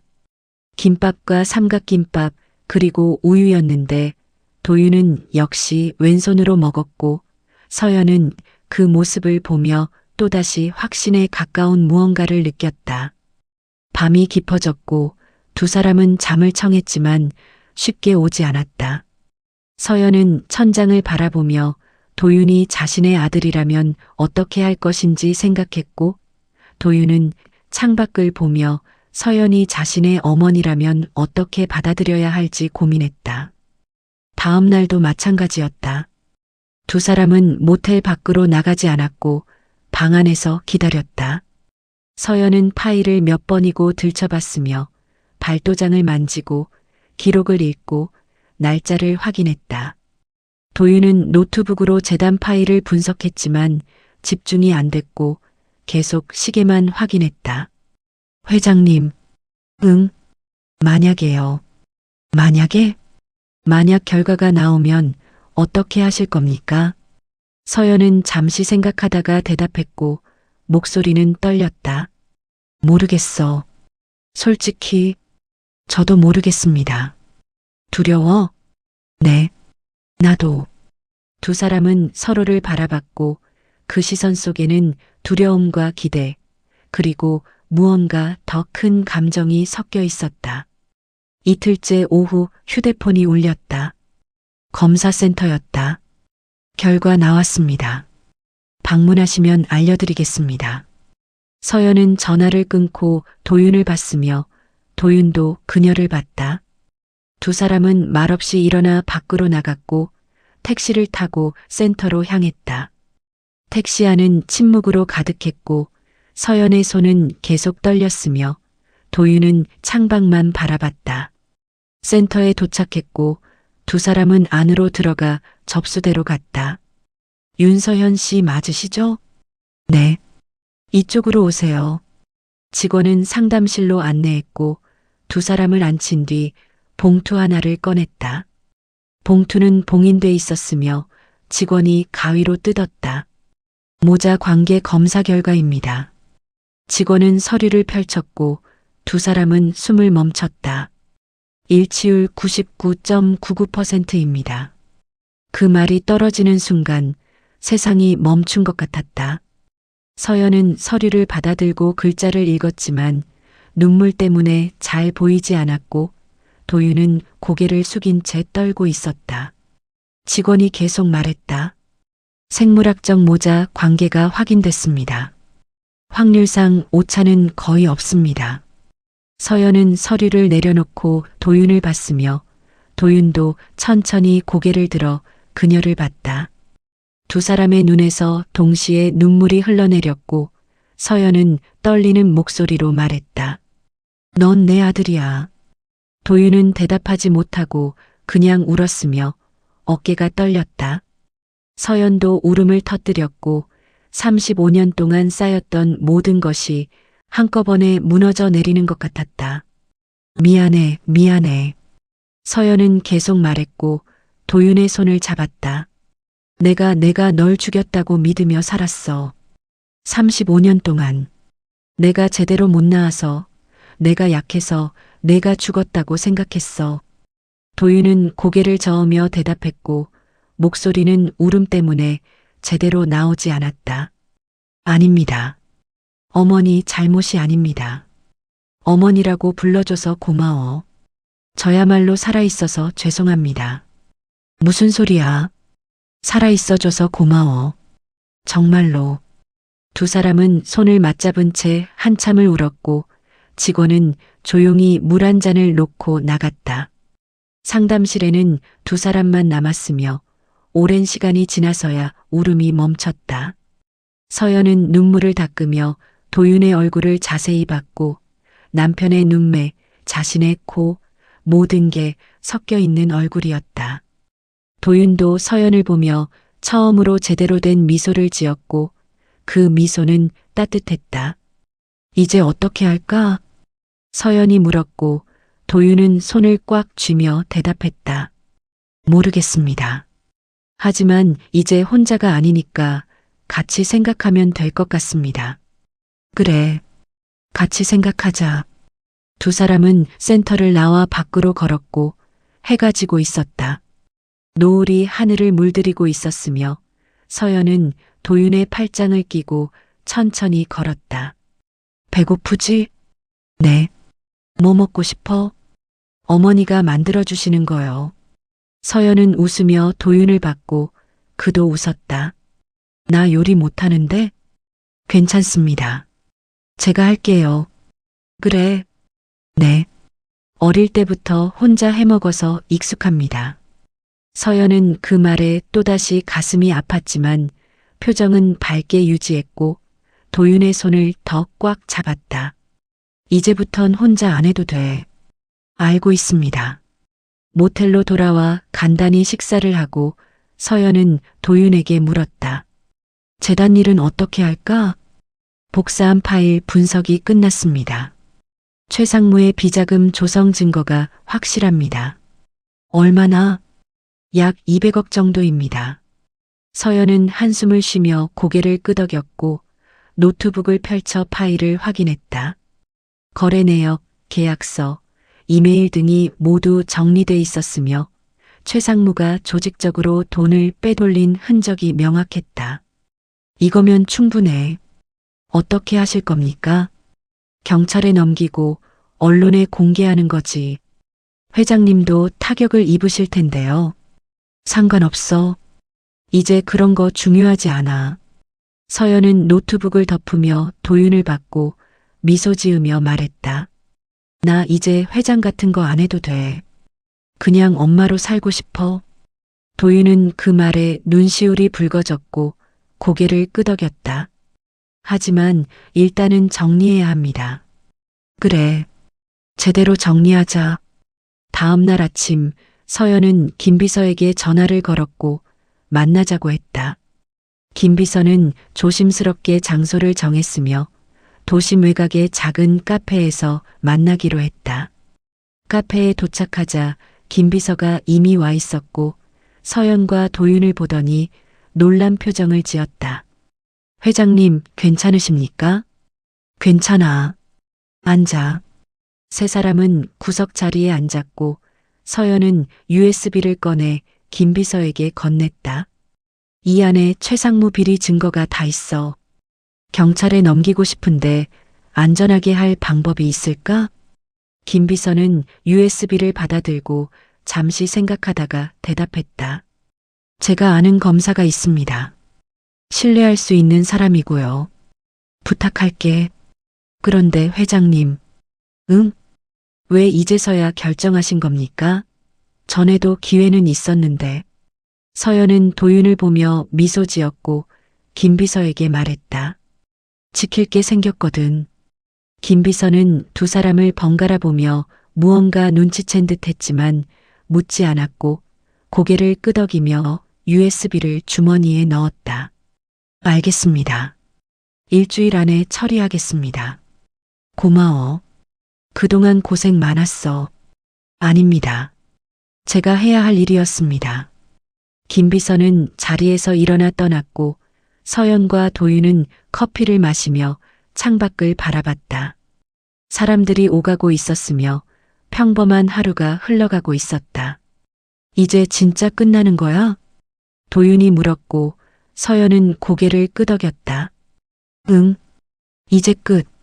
그럼 우리는 새로 시작하는 거지. 서연은 도윤의 손을 잡으며 말했고 그의 눈을 똑바로 보았다. 35년 늦었지만 이제부터라도 제대로 엄마할게. 저도 제대로 아들 하겠습니다.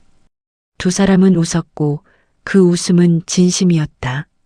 일주일 후 재단 본사 앞에는 기자들이 모여들었고 카메라 플래시가 쉴 새 없이 터졌다. 서연은 검은색 정장을 입고 단상에 섰으며 도윤은 조금 떨어진 곳에서 그녀를 지켜봤다. 오늘 이 자리는 사과와 고백을 위해 마련했습니다. 서연의 목소리는 떨리지 않았고 마이크를 통해 또렷하게 전달됐다. 기자들은 숨죽이며 그녀의 말을 기다렸으며 카메라는 계속 돌아갔다. 먼저 재단 내부에서 발생한 비리에 대해 말씀드리겠습니다. 최상무를 비롯한 일부 임원진이 지난 5년간 약 200억 원의 재단 자금을 불법으로 유용했으며 이에 대한 모든 증거를 검찰에 제출했습니다. 기자들 사이에서 웅성거림이 일었고 서연은 잠시 멈췄다가 계속 말을 이었다. 하지만 그것만이 제가 사과해야 할 전부는 아닙니다. 그녀는 원고를 내려놓고 카메라를 정면으로 바라보며 말했다. 35년 전 저는 아들을 낳았습니다. 하지만 병원에서 사산이라는 통보를 받았고 그 말을 믿으며 살았습니다. 기자들이 놀라 수첩을 펼쳤고 서연은 숨을 고르며 계속했다. 최근에야 알게 됐습니다. 제 아들은 살아있었고 누군가의 조작으로 저와 분리됐다는 사실을요. 그 배후에는 재단의 유산 문제가 얽혀 있었으며 당시 일부 이사진이 개입했던 것으로 파악됩니다. 플래시가 더욱 빠르게 터졌고 기자 한 명이 손을 들어 질문했다. 그럼 아드님은 지금 어디 계십니까? 서연은 도윤을 돌아봤고 도윤은 천천히 앞으로 걸어 나와 그녀 옆에 섰다. 기자들이 다시 놀라며 카메라를 그에게 돌렸고 서연은 도윤의 손을 잡으며 말했다. 제 아들입니다. 35년 만에 찾았습니다.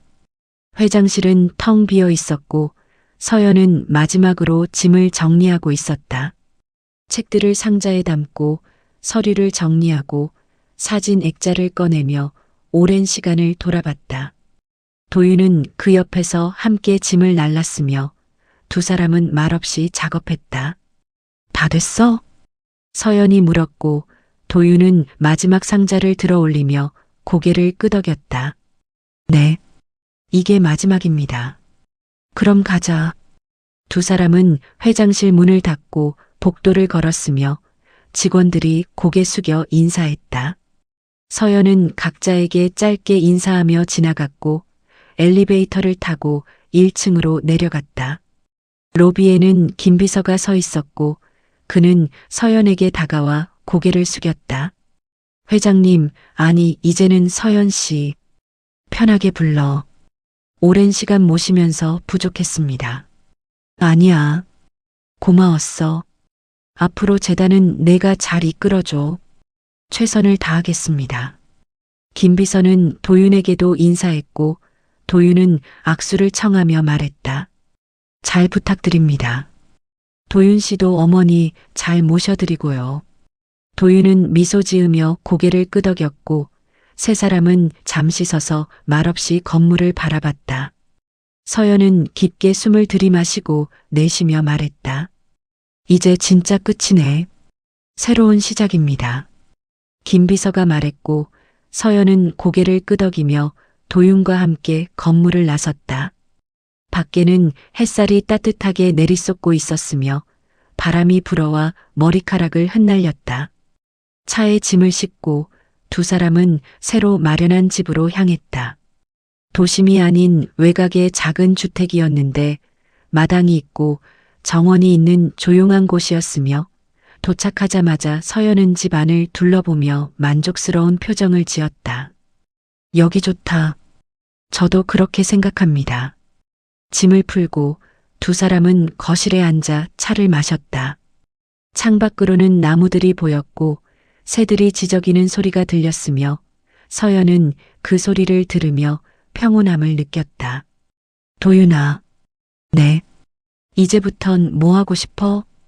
도윤은 잠시 생각하다가 대답했고 목소리는 조심스러웠다. 어릴 때부터 하고 싶었던 게 있습니다. 뭔데? 사람들 도와주는 일이요. 아프거나 힘든 사람들. 서연은 미소 지으며 고개를 끄덕였다. 그럼 같이 하자. 네. 나도 이제 누군가 돕고 살고 싶거든. 평생 돈만 쫓아다녔는데 이제는 의미 있는 일 하고 싶어. 도윤은 눈을 빛내며 물었다. 무슨 일 하실 건데요? 무료 진료소 같은 거. 아니면 급식소. 뭐든 좋아. 내가 하고 싶은 거 하자. 정말입니까? 응. 같이 준비하자. 두 사람은 웃으며 계획을 세우기 시작했고 노트에 아이디어를 적어 내려갔다. 위치, 규모, 운영 방식, 필요한 인력, 모든 것을 하나씩 논의했으며 시간 가는 줄 몰랐다. 저녁이 되자 도윤이 일어나 부엌으로 갔고 요리를 시작했다. 서연은 그 모습을 보며 따라 들어갔으며 옆에서 거들겠다고 했지만 도윤은 웃으며 거절했다. 어머니는 쉬세요. 나도 도울게. 괜찮습니다. 제가 할게요. 그래도 서연은 앞치마를 두르고 옆에 섰으며 도윤이 채소를 썰자 그녀도 따라 썰었다. 서툴렀지만 도윤이 천천히 가르쳐 주었고 두 사람은 함께 식사를 준비했다. 이렇게 하는 거야? 네, 잘하셨어요. 진짜? 네. 처음 치고는 아주 잘하십니다. 서연은 기뻐하며 계속 썰었고 도윤은 그 모습을 보며 미소 지었다. 밥을 짓고 국을 끓이고 반찬을 준비하는 동안 부엌은 따뜻한 기운으로 가득했다. 식탁에 음식을 차리고 두 사람은 마주 앉아 식사를 시작했다. 서연은 국을 한 숟가락 떠서 불어 식힌 뒤 입에 넣었으며 도윤도 똑같이 했다. 그 모습을 보며 서연은 웃었고 도윤이 물었다. 왜 웃으세요? 너 그 습관 아빠한테 물려받은 거야. 아버지도 그러셨어요? 응. 똑같이. 뜨거운 거 먹을 때 꼭 불어서 식혔어. 도윤은 숟가락을 내려놓고 잠시 생각에 잠겼으며 서연이 말을 이었다. 사진 보여줄까? 네. 서연은 가방에서 낡은 앨범을 꺼냈고 펼쳐서 도윤에게 보여줬다. 거기에는 젊은 시절 서연과 남편의 사진이 있었으며 도윤은 아버지의 얼굴을 처음 봤다. 닮았다. 서연이 말했고 도윤은 고개를 끄덕였다. 눈이 비슷한 것 같아요. 코도, 입도 다 닮았어. 도윤은 사진을 만지며 물었다. 어떤 분이셨어요? 따뜻한 사람이었어. 늘 남 먼저 생각하고 약한 사람 편 들고 정의로운 사람이었지. 저도 그렇게 될 수 있을까요? 이미 그래. 넌 아빠 닮았어. 도윤은 눈시울이 붉어졌고 서연은 그의 손을 잡으며 말했다. 아빠가 봤으면 좋아했을 거야. 내가 이렇게 자라준 거. 정말요? 응, 확신해. 두 사람은 함께 앨범을 보며 이야기를 나눴고 밤이 깊어갔다. 식사를 마치고 설거지를 함께하며 서연은 도윤에게 물었다. 내일부터 뭐 할까? 진료소 자리부터 알아보면 어떨까요? 그래, 같이 가자. 네, 엄마. 서연은 그 말에 손을 멈췄고 도윤을 돌아봤다. 도윤은 수줍게 웃으며 말했다. 이제 그렇게 불러도 되죠? 당연하지. 서연은 눈물을 닦으며 도윤을 안았고 도윤도 그녀를 안았다. 오랜 시간 두 사람은 그렇게 서 있었으며 창밖으로는 달빛이 은은하게 비쳤다. 다음 날부터 두 사람은 바쁘게 움직였고 무료 진료소와 급식소 설립을 위해 여기저기 다녔다. 자리를 알아보고 후원자를 모으고 자원봉사자를 구하며 하루하루가 빠르게 지나갔다. 한 달 후 작은 진료소가 문을 열었고 첫날부터 많은 사람들이 찾아왔다. 서연은 접수를 도왔고 도윤은 환자들을 안내하며 이야기를 들어줬다. 하루가 끝나고 문을 닫을 때 두 사람은 피곤했지만 만족스러웠다. 오늘 좋았어. 서연이 말했고 도윤도 고개를 끄덕였다. 저도요. 이런 일하면서 사는 게 이렇게 좋은지 몰랐어요. 나도 돈 벌 때보다 훨씬 행복해. 두 사람은 집으로 돌아와 저녁을 먹고 거실에 앉아 하루를 정리했다. 서연은 도윤의 손을 잡으며 말했다. 고마워. 왜요? 살아있어줘서, 나한테 돌아와줘서. 도윤은 손을 꽉 쥐며 대답했다. 저야말로요. 엄마를 찾아줘서. 두 사람은 미소 지으며 서로를 바라봤고 그 순간은 영원히 기억될 것 같았다. 1년이 흘렀고 계절은 다시 봄을 맞이하고 있었다. 진료소는 자리를 잡았으며 매일 수십 명의 환자가 찾아왔고 급식소도 함께 운영하며 하루 100여 명에게 식사를 제공했다. 서연은 아침마다 급식소에서 밥을 푸고 도윤은 환자들의 이야기를 들으며 위로를 건넸다. 오늘도 해가 뜨기 전에 두 사람은 일어났고 함께 아침을 먹으며 하루 일정을 확인했다. 서연이 커피를 따르며 물었다. 오늘 환자 많아? 예약이 20명 정도 됩니다. 그럼 바쁘겠네. 괜찮습니다. 엄마도 같이 계시니까요. 서연은 미소 지으며 커피를 마셨고 도윤도 함께 마시며 창밖을 바라봤다. 정원에는 꽃들이 피어나고 있었으며 나무에는 새들이 앉아 지저귀고 있었다. 참, 오늘 김 비서가 온다고 했어. 무슨 일로요? 재단 정리 마무리 서류 때문에. 서명만 하면 끝이래. 그럼 완전히 끝나는 거네요. 응. 이제 진짜 자유야. 두 사람은 식사를 마치고 집을 나섰으며 걸어서 10분 거리에 있는 진료소로 향했다. 아침 공기는 상쾌했고 길가에는 벚꽃이 흩날리고 있었으며 서연은 도윤의 팔을 잡고 천천히 걸었다. 이렇게 걷는 거 좋다. 저도요. 예전엔 차 타고 빨리빨리만 다녔는데 이제는 이게 더 좋아. 천천히 가는 게 더 많이 보이니까요. 서연은 고개를 끄덕이며 주변을 둘러봤고 출근하는 사람들, 등교하는 아이들, 가게, 문을 여는 상인들 모두가 평범하게 하루를 시작하고 있었다. 진료소에 도착하자 이미 몇 명이 기다리고 있었고 서연은 문을 열어 사람들을 맞이했다. 도윤은 가운을 입고 진료실로 들어갔으며 하루가 시작됐다. 점심시간이 되자 급식소에서 식사를 준비했고 서연은 앞치마를 두르고 밥을 푸기 시작했다. 사람들이 줄을 서서 기다렸으며 한 명씩 식판을 내밀었고 서연은 웃으며 밥을 퍼주었다. 많이 드세요. 감사합니다. 건강하세요. 단순한 말들이었지만 진심이 담겨 있었고 사람들도 그것을 느끼며 고개를 숙여 인사했다. 도윤도 옆에서 국을 담아주며 한 명 한 명에게 말을 건넸다. 어르신, 요즘 어떠세요? 덕분에 잘 지내요. 아픈 데는 없으시고요? 괜찮아요. 여기 와서 밥 먹고 약도 받고 좋아요. 도윤은 미소 지으며 국을 더 담아주었고 어르신은 고맙다며 자리로 갔다. 서연은 그 모습을 보며 흐뭇하게 웃었고 계속 밥을 푸었다.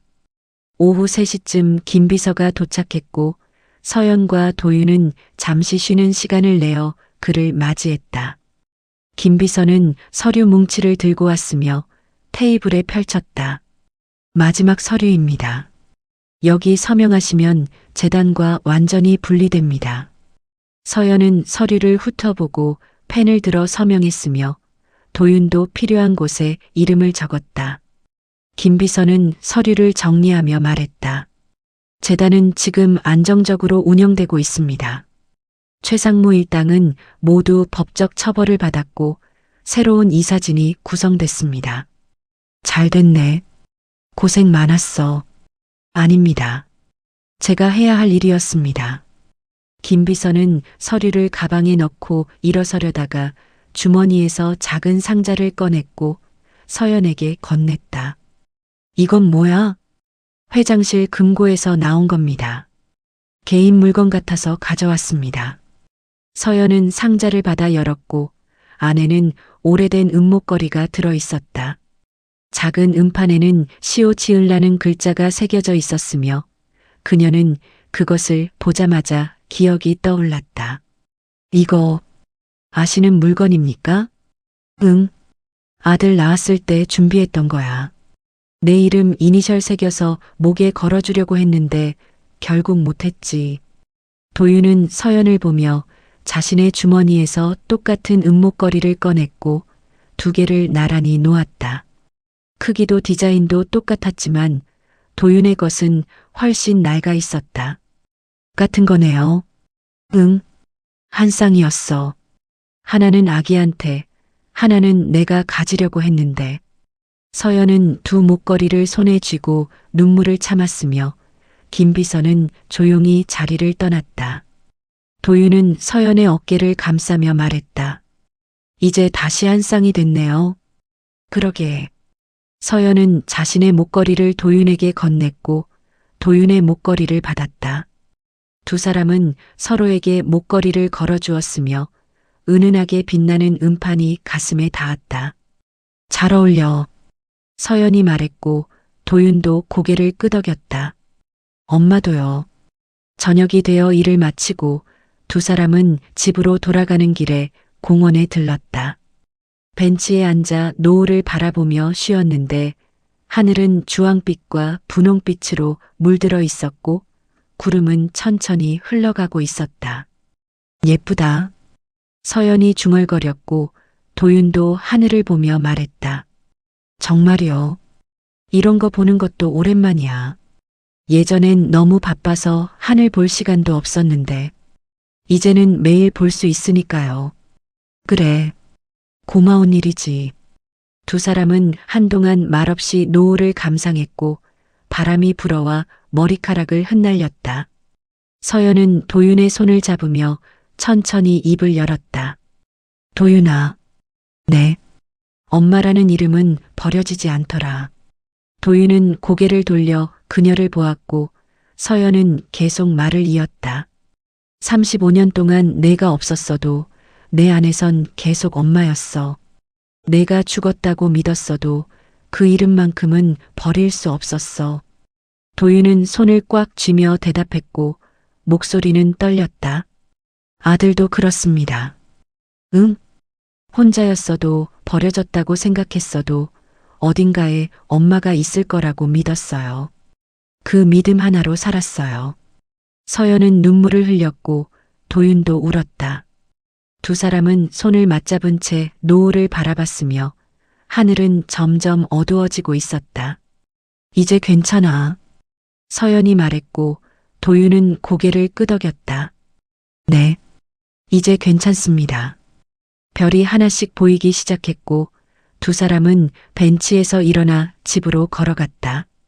길은 어두웠지만 가로등이 비춰주었으며 서연과 도윤은 팔짱을 끼고 천천히 걸었다. 집에 도착해 저녁을 먹고 두 사람은 거실에 앉아 차를 마셨다.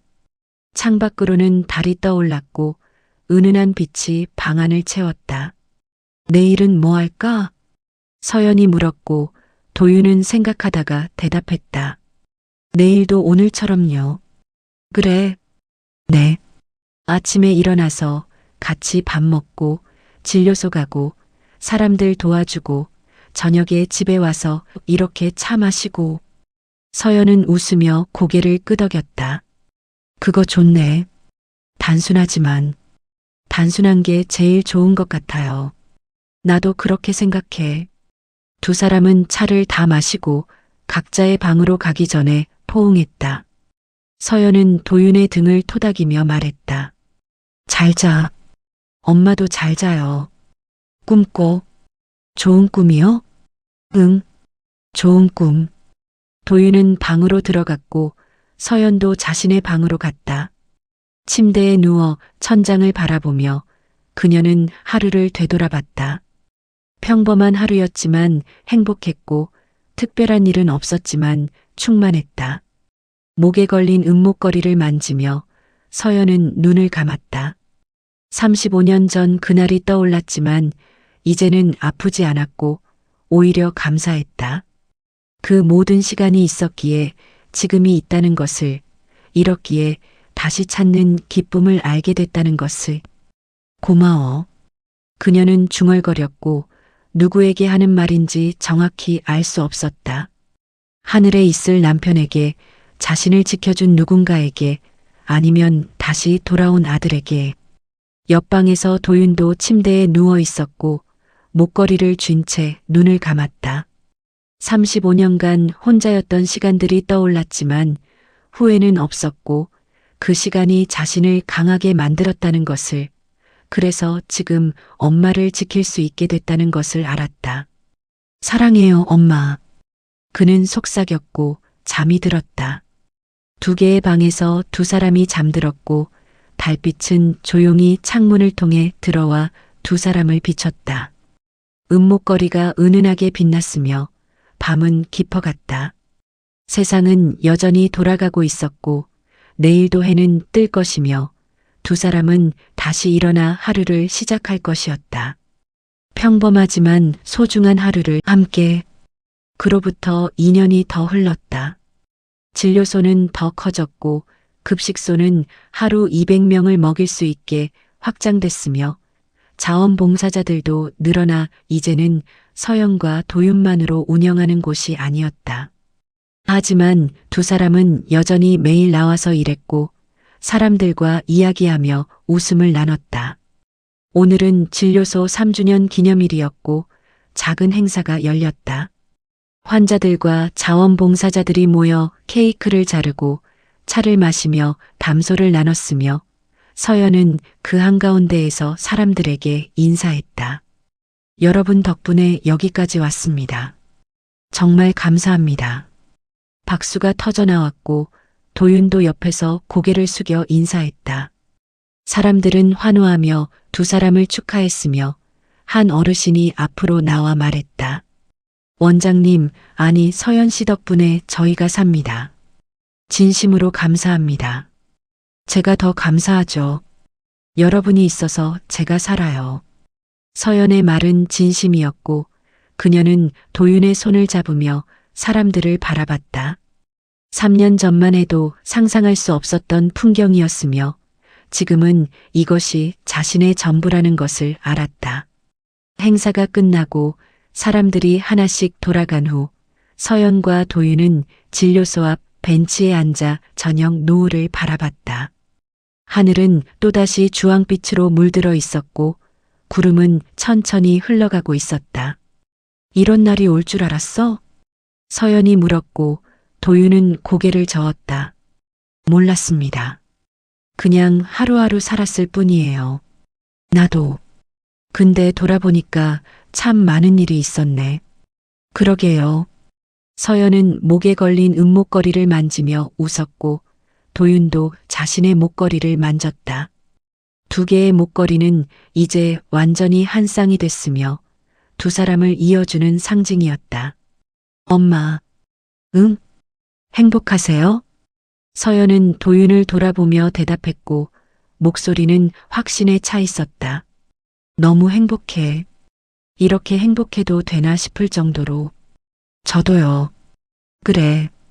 그거면 됐어. 두 사람은 다시 노을을 바라봤고 해가 완전히 지고 있었다. 어둠이 내려앉기 시작했지만 무섭지 않았으며 오히려 평온했다. 내일은 또 어떤 하루가 될까? 도윤이 물었고 서연은 웃으며 대답했다. 뭐 어때? 오늘처럼 살면 되지. 네. 오늘처럼. 두 사람은 벤치에서 일어나 손을 잡고 집으로 걸어갔으며 가로등이 그들의 길을 비춰주었다. 걸음은 느렸지만 확실했고 방향은 분명했다. 집에 도착해 불을 켜고 저녁을 준비하며 두 사람은 자연스럽게 대화를 나눴다. 별일 아닌 이야기들이었지만 소중했고 웃음이 끊이지 않았다. 식사를 마치고 설거지를 함께하며 서연은 문득 생각했다. 만약 그날 밤 비 내리던 새벽에 도윤이 자신을 업고 도망치지 않았다면 어떻게 됐을까? 만약 박 원장을 만나지 못했다면, 만약 DNA 검사를 하지 않았다면 지금의 이 순간은 없었을 것이다. 운명이라는 게 있나 봐. 서연이 중얼거렸고 도윤이 물었다. 무슨 말씀이세요? 우리가 다시 만난 것. 그게 운명이 아니고 뭐겠어. 저도 그렇게 생각합니다. 두 사람은 거실에 앉아 차를 마시며 하루를 정리했고 창밖으로는 별이 가득 떠올랐다. 서연은 그 별들을 보며 남편을 떠올렸고 하늘 어딘가에서 그가 웃고 있을 것 같았다. 보고 있지? 우리 아들 잘 컸어. 그녀는 속으로 말했고 눈물이 조금 났지만 슬프지 않았다. 도윤은 엄마의 표정을 보며 손을 잡았고 아무 말하지 않았지만 모든 것을 이해하고 있었다. 두 사람은 그렇게 한참을 앉아 있었으며 시간은 천천히 흘러갔다. 자자. 서연이 일어서며 말했고 도윤도 따라 일어났다. 내일도 일찍 일어나야 하니까. 네. 잘 자요, 엄마. 너도 잘 자. 두 사람은 포옹했고 각자의 방으로 들어갔다. 서연은 침대에 누워 천장을 바라보며 감사함을 느꼈고 도윤은 베개에 머리를 기대며 안정감을 느꼈다. 세상에는 많은 이야기가 있고 누군가는 지금도 고통 속에서 살고 있으며 누군가는 잃어버린 것을 찾지 못한 채 살아간다. 하지만 서연과 도윤은 운이 좋았고 다시 만날 수 있었으며 이제는 함께 남은 시간을 살아갈 수 있었다. 그것만으로도 충분했다. 이런 이야기가 좋으셨다면 구독과 좋아요로 다음 이야기도 함께 해주세요.